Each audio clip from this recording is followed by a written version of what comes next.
జనవరి 7న జరగబోయే బంగ్లాదేశ్ ఎన్నికల గురించి ప్రపంచంలోని శక్తివంతమైన దేశాలన్నీ ఆసక్తిగా ఎదురుచూస్తున్నాయి. రాజకీయాలకు మించి అనిశ్చితి, అనేక ఒడిదుడుకుల నడుమ ఈసారి అక్కడ ఎన్నికలు జరగనున్నాయి.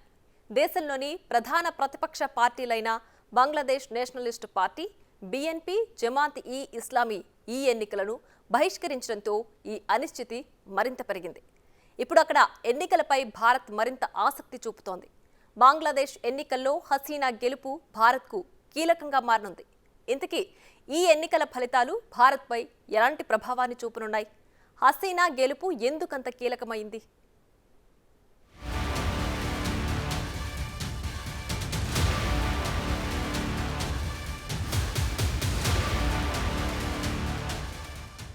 బంగ్లాదేశ్ సార్వత్రిక ఎన్నికల్ని ఆపద్ధర్మ ప్రభుత్వ పర్యవేక్షణలో మాత్రమే జరిపించాలని డిమాండ్ చేస్తూ గత కొంతకాలంగా ప్రతిపక్ష పార్టీలు దేశవ్యాప్తంగా భారీ నిరసనలు చేస్తున్నాయి.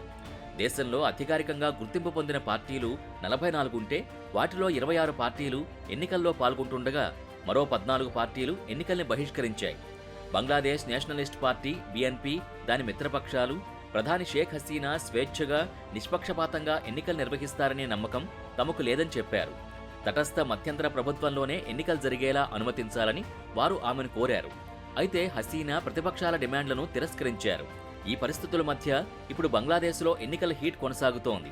ఈ ఎన్నికల్లో బంగ్లాదేశ్ ప్రస్తుత ప్రధానమంత్రి షేక్ హసీనా గెలిస్తే ఆమె 4వ పదవిని చేపడతారు. అయితే ఎన్నికల ఫలితాలు ఇప్పటికే చాలా ఖచ్చితంగా తెలుస్తున్నాయి. అవామీ లీగ్ పార్టీకి చెందిన షేక్ హసీనాకు విజయం ఖాయమైనప్పటికీ ఆమె 4వ ప్రధానమంత్రిగా ఉంటే బంగ్లాదేశ్పై అమెరికా ఆంక్షలు, కోపం ఎలా ఉంటుందనే దానిపై దేశవ్యాప్తంగా ఆందోళనలు పెరుగుతున్నాయి. దాదాపు 170 మిలియన్ల జనాభా కలిగిన ముస్లిం మెజార్టీ దేశమైన బంగ్లాదేశ్కు ఆగ్నేయంలో 271 కిలోమీటర్ల పొడవైన మయన్మార్తో ఉన్న సరిహద్దు మినహా 3 వైపులా భారతదేశంతో సరిహద్దు ఉంది. అయితే భారతదేశానికి బంగ్లాదేశ్ కేవలం పొరుగుదేశం మాత్రమే కాదు, ఇది వ్యూహాత్మక భాగస్వామి, సన్నిహిత మిత్రదేశం కూడా. ముఖ్యంగా భారతదేశ ఈశాన్య రాష్ట్రాల భద్రతకు బంగ్లాదేశ్ కీలకమైంది. కాబట్టి ఢిల్లీకి ఢాకాలో స్నేహపూర్వక పాలన అవసరం ఎంతైనా ఉందని భారత విధాన నిర్ణేతలు వాదిస్తారు. అలాగే ప్రధాని హసీనా 1996లో తొలిసారిగా ఎన్నికైనప్పటి నుంచి భారత్తో సన్నిహిత సంబంధాల్ని ఏర్పరచుకున్నారు. అందుకే ఇప్పుడు కూడా ఆమె తిరిగి అధికారంలోకి రావాలని ఢిల్లీ బహిరంగంగానే ఆశిస్తోంది. మరోవైపు ఢిల్లీతో ఢాకాకున్న సన్నిహిత సంబంధాన్ని ప్రధాని హసీనా ఎప్పుడూ సమర్థిస్తూనే ఉన్నారు. 2022లో భారత పర్యటన సందర్భంగా ఈ విషయాన్ని ఆమె స్పష్టం చేశారు కూడా. 1971లో స్వాతంత్ర సమరంలో బంగ్లాదేశ్ పక్కన నిలబడినందుకు బంగ్లాదేశ్ భారతదేశాన్ని, దాని ప్రభుత్వాన్ని, ప్రజల్ని, సాయుధ దళాల్ని మర్చిపోకూడదని ఆమె పేర్కొన్నారు.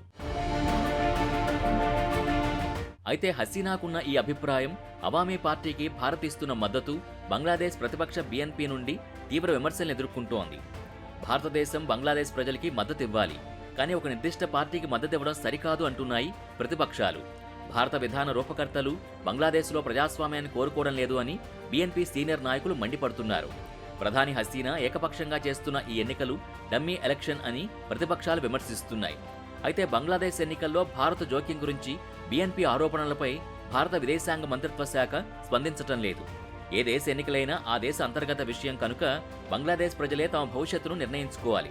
బంగ్లాదేశ్కు సన్నిహిత మిత్రదేశంగా, భాగస్వామిగా భారత్ అక్కడ శాంతియుత ఎన్నికల్ని చూడాలనుకుంటోంది అంటూ భారత్ ఉన్నతాధికారులు చెబుతున్నారు.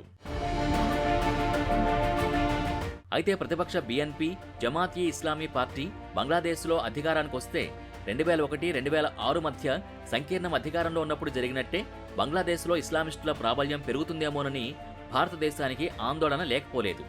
ఈ జిహాదీ గ్రూపుల్లో చాలామంది ఆ సమయంలో పుట్టుకొచ్చిన వారే.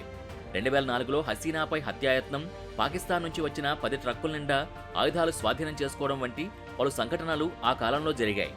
ఇక 2009లో అధికారంలోకి వచ్చిన వెంటనే ప్రధాని హసీనా భారత్లోని ఈశాన్య ప్రాంతానికి చెందిన ఇన్సర్జెంట్ గ్రూపులకు వ్యతిరేకంగా చర్యలు తీసుకున్నారు.